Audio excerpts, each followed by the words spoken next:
You're listening to The White Rabbit, conversations on the art of presenting in a rather noisy world. Your hosts are Matt Krause and Alper Rosanes.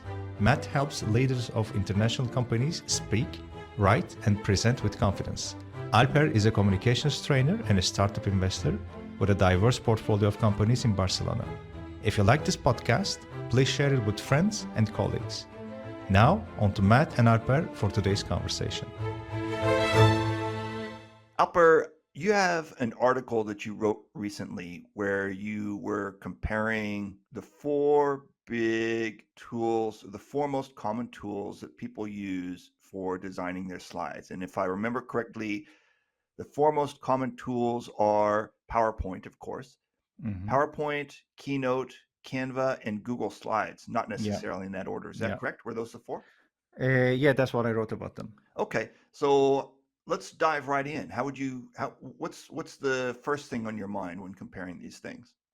Well, before comparing, let's back up a little bit and Sure. realize that it's a critical decision Okay. to determine who you will make the presentation to. And I mean, we have talked about this in many episodes. Okay. Who you're going to talk to, what are you going to tell them, etc., etc. Sure. But another important decision in this regard, I believe, is especially if you're going to show slides during the presentation, how you will design them and what type of software you will use for it. Okay. Like you mentioned, there are many presentation software options out there, large and small, paid and free, like freemium, shareware, whatever. But I mentioned in the article that four of them stand out as the most popular ones. And yes, they are Canva, Google Slides, Keynote, and PowerPoint. I sorted them alphabetically so that there is no argument between them. Yeah. It is true that there are points in which some of them have serious advantages over the others. But at the end of the day, each of them are bringing unique features and making them, I mean, you can use each one suitably for different purposes and users. But let's say for the sake of time, you asked, you don't have a lot of time. So if you ask me to tell you briefly which one you should use, what do you think I would say? Hopefully something like use whatever you usually use. What would you say? No. No. Well, what would you say if I asked you that my question? short answer would be PowerPoint. And my long answer would be, of course, PowerPoint. No, the long answer will be just, okay, listen to the rest of this podcast. Sure. But yeah, my short answer is PowerPoint. Okay, we can cue the end music and this podcast is finished under 3 minutes. Okay, sure. Well, I mean, each of them has their pros and cons. And some of them, for example, Canva is a design tool. You can use it for other things as well. It's not only for presentations. You can create social media graphics, flyers, business cards, etc., etc. Sure. What I like about it is it has some templates and design elements that come with the free package. And the software is usually known for its ease of use and flexibility. True. What else we had? The Google Slides, I'm sure most people know that it's a cloud-based presentation tool that comes with a Google account. It also has templates, animations, multimedia support, etc. And while it has some cool features such as real-time collaboration, the other ones implemented that as well. But I think Google Slides would ace in that regard. But it can be quite limited in terms of other features, especially if you want to use it for something more detailed or professional. And of course, the two giant players, I would say, in the presentation world is Keynote and PowerPoint. Well, Keynote is the free presentation software that comes with Apple computers, and you can use it also on the iPad and the iPhone. Yeah. And PowerPoint, well, it's PowerPoint. PowerPoint, of course. End of conversation. End of conversation. So I have a question for you about this. Go ahead. So for example, let's say that in my personal life or when I'm alone at my desk, I love using Canva. I use Canva all the time, but I work in an organization that is heavily PowerPoint. Everyone around me is PowerPoint. Everybody drank the PowerPoint Kool-Aid. They love PowerPoint. In fact, when I'm about to give a presentation, they don't even ask me to send them the slides. They just say, send me your PowerPoint file. They just assume that I'm using PowerPoint. So Yes. in that case, in that example, should I design in Canva and export into PowerPoint, or should I just, you know, resign myself to the beast uh, and start in PowerPoint right from the beginning? If you're using on your slides anything beyond text boxes, basic shapes, and maybe some extremely basic animations, Okay. I would say stay away from exporting. Okay. Because throughout the years, I have tried every, how do you call it, inter software Yeah. exporting, importing, etc. It's a good idea. Uh-huh. I like the idea. I Uh-huh. praise them for that. Uh-huh. Them as in all the software makers. Yeah. Almost all of them have the ability to export to other formats, etc. Sure. But almost all of them have unique features that are lost during this translation or the exporting, let's say. Okay. So in Yeah. that regard, use Canva for your Uh-huh. kids' schoolwork Yeah. or whatever design that you want to make in your personal life. Uh-huh. If your company goes with PowerPoint, just go with PowerPoint. Okay. Just Yeah. stick to it. Okay. So submit to the beast. Yeah. Well, hence my short answer, which is PowerPoint. True. uh, Well, to be fair, PowerPoint comes with hundreds of features, uh-huh. but it doesn't mean that you have to use all of them. In fact, on the contrary, I would say um, only as few of those features are enough to make your job easy and make your presentations visually appealing, hmm um, and even dazzle your audience if you're into that thing. Yeah. But other than that, stay On, with the basics. on that point, while I've got you here, and while we're talking about PowerPoint, let's give these people some tips about how to up their game, even if just a little. So Hmm. I've seen, and you've probably seen, over and over, people are very familiar with text boxes and bullet points, blah blah blah. Hmm. But then they stretch to even insert an image. So let's give them a, That's advanced. yeah, that's advanced. So let's give these people a tip that if they're using a PowerPoint or one of these other programs, of course, Hmm. if they feel like they're pretty comfortable with text boxes, they want to stretch it a little bit. What's the next second or third thing that they should the next second or third skill that they should try picking up? If they are already not familiar with it, and I think we have mentioned this gazillion times in this podcast, it would be using the build to bring items Mm, one by one. yeah. All of these software that we have talked about, all these four actually support that. Okay. And keeping things simple and very understandable at the same time is very easy using that tool. hmm So no matter which platform you use, Keynote, PowerPoint, Canva, Google Slides, no matter which one you use, I would recommend that one. Okay. And it's so basic that it comes with each one of them, hmm but it's also so infrequently used still. hmm I mean, it's almost incomprehensible that it is so unfrequently or infrequently Infrequently. infrequently used. Okay, Uh, it's almost incomprehensible that it begs for attention. okay. But with that, I mean, I cannot deny the fact that each of these software come with their own unique strengths. So I'm not just going to highlight PowerPoint and leave the three of them to rot in unwanted space on your computer. we're, So we are not going to totally submit to the beast. We're going to no, submit to the beast a little bit, but we're yeah, still going to resist.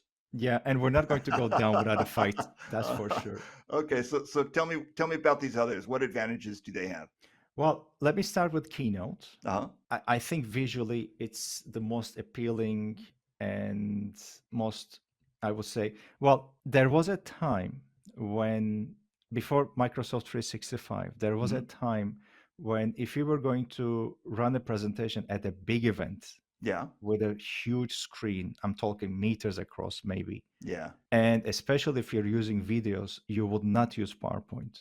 You yeah, would not use Google Slides or Canva. yeah, The software to go was Apple Keynote for its yeah. stability, for its sturdiness, and everything. True. So I mean, there was a time when all the other software failed to meet those expectations. So hmm Keynote was the lone winner in that case. hmm And one more thing that I like about it is it integrates perfectly with your other Apple products if you have Ah, them. true. This is especially a great advantage if you use iPhone, for example, and you can just seamlessly integrate your workflow Yeah. into the software. Yeah. And it has a pretty simple interface Hmm. and it's pretty user friendly. I mean, by default, an Apple product. Hmm.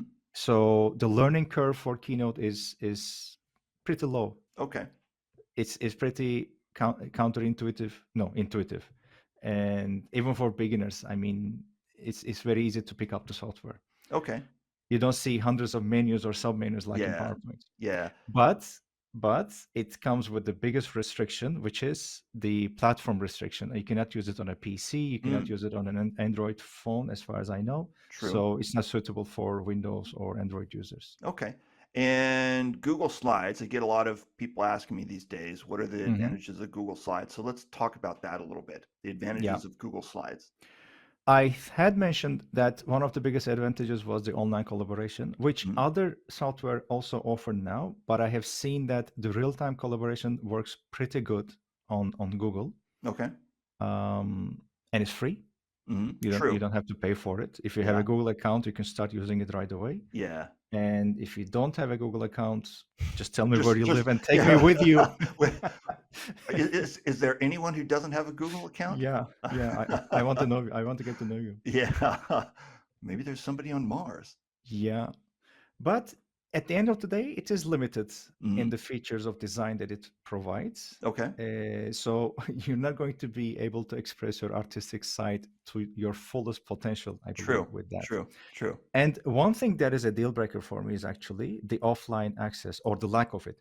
It Okay. has, I mean, recently they added offline access, but for that you need to use a Chrome browser and another Yeah. plugin. Uh-huh. So if you're not very keen on these two, or if your company, for example, doesn't let you install Chrome or Yeah. extensions, Yeah.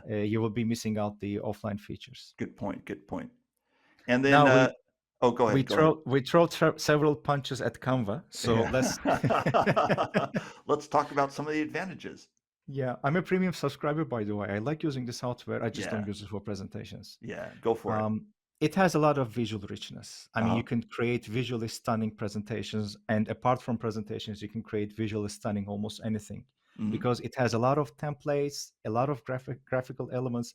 Especially if you use the premium version, you have access to much more material, and I think it's worth getting it. By the way, Yeah. it's very easy to use in Hmm. terms of the interface. It's Hmm. like, I want this here, Yeah. I want that there. I mean, Yeah. It is it's easy very to use easy to that way. use. Yeah. Yeah. I also like the continuity. So if you start a design on the desktop application, for example, you can continue with the mobile application. Hmm. It's cross-platform. You can use it both on Android and iPhone. Yeah. um, I would say the only maybe disadvantage would be, um, the free version doesn't have a lot of options available. And if you like animations, it's a little more limited than what Keynote or PowerPoint can offer you. I Hmm. think it will be much better than Google Slides, but when compared to the giants, the Keynote and the PowerPoint, I think you would Yeah. find yourself pretty limited. Yeah. And just before we go here, just a quick shout out for Canva from me too. I am also a premium subscriber, and one of the things that I like about Canva a lot is that I used to be a really heavy user of the free stock image websites like Pixabay and stuff like that. Hmm. Yeah. And I stopped using them because as a premium subscriber to Canva, Canva has a really good image base. I Yeah. can almost always find the stock photography image that I need in Canva. I don't need to use Pixabay Yeah. anymore. Yeah. This podcast is not sponsored by Canva. Yeah, yeah, we are not sponsored by Canva. Yeah. Yeah. That leaves us with PowerPoint. We Okay. have praised it so much that I'm going to give a couple of more praises, but also some negatives. Wait. Are you going to praise the beast? Did I hear you correctly? Yes. Wow. Okay, go Yeah. for it. I want to Yeah. hear Yeah. this. I'm not sure about the percentages, but I think by far it is the global standard for presentations Uh-huh. software. Uh-huh. I True. I believe it has the largest user base, and I think, like I said, by far it's the market leader. Yeah. And to be fair, it comes with a lot of advanced features, Uh-huh. especially if you are an expert designer in presentations. It has so many complex animations, transitions, graphics. Again, you don't need to use all of them, but I think it would give you the best avenue for expressing yourself if you can navigate through the menus, by the way, which is which is one of the cons, I would say, for the software, Yeah. especially for beginners Uh-huh. or beginner to intermediate. It can be overwhelming. It can be Yeah. very complicated. True, true. I think there are literally hundreds of options and dialog boxes and check boxes and selections or whatever in the software, and Yeah. it's very easy to get lost. Yeah, if you're an advanced user, you absolutely need those dialog boxes. Those are great, but if you're a Hmm. beginner, they're just overwhelming. Yeah, yeah, and of course there's a price factor. I mean, Yeah. it's part of the Office suite, and it can be costly for some users. I I checked to see if there's a free version. I think there is, but Mhm. I think it's only web-based and very limited in Yeah. terms of functionality. True, true. You're talking about the Web 365 version, is that I correct? think so. I think so. Yeah. Yeah, Yeah. I yeah, mean, when I was writing the article, I tried to see if there was one. I couldn't navigate. I mean, of course, it's Office. I mean, the yeah. Office website is as complicated as the PowerPoint itself. Yeah, yeah. You have to be an advanced Microsoft employee to use the Microsoft website. I think that would be a valid statement. Yeah. Yeah, I mean, I true. guess I get lost so much in that on that website. Me too. Me too. So yeah, I mean, at the end of the day, if you're going to make an online presentation, let's say, you can use any of these tools, Okay. and you can just go live in peace and harmony for the rest of your life if you were to stick just to one of them. Uh, But like I said, all of them have their pros and cons, and it okay. all depends on what you want to achieve. Yeah. And let's not forget the fact that if you're making a presentation, you are not obligated to use slides. You're not Mm. obligated to use any of these Ooh, good programs. point. Good point. Because at the end of the day, it's not about look at how much I can achieve by using any of these software. Yeah. It's about how strongly you can connect with them. Yeah. Sometimes you can do that with even hand printed A4 papers, like get a marker, write large words on white A4 papers and use them as True. slides. I mean, True. depending on the situation, that could be a stronger Yeah. tool to use. Yeah. But if you need visual materials to use in your presentation, slides, etc., I think one of these four will definitely work for you, and you will just need to find out which one works best for you. Yeah. All right, so we're about to wrap up, but the one of the things that you said just a few seconds ago, you were talking about the handouts and even if push comes to shove, maybe the best thing for you to do actually is to just use a marker and write on some A4 paper. I think Yeah. the very first episode of this podcast was about making handouts. Yeah, it was about presentations versus leave behind Ah, documents. there we go. There we go. Yeah. Yeah. All I right. didn't want to mean handouts when I Uh, said markers on A4s. I uh, wanted to mean, let's say you want to focus on some specific issue or a keyword. uh, You can design a chart with graphs, tables, text boxes, etc. You can also use a board marker to write true. some keywords on a piece of paper on Yeah. an A4, for example, and Uh, hold it in your hand. There yeah. are no guarantees that one will work better than the other. So That's true. depending on That's the true. situation, you may want to opt out of using any of these software in the first place. Excellent point. So before we wrap up for the day, is there anything else that you want to cover, Alper? No, that's it for Okay. the day. Well, thank you very much, and I will see you on the next one then. See you next week. All right. Talk to you later. Bye bye. Bye bye. Thank you for listening to The White Rabbit with Matt Krause and Alper Rosanes.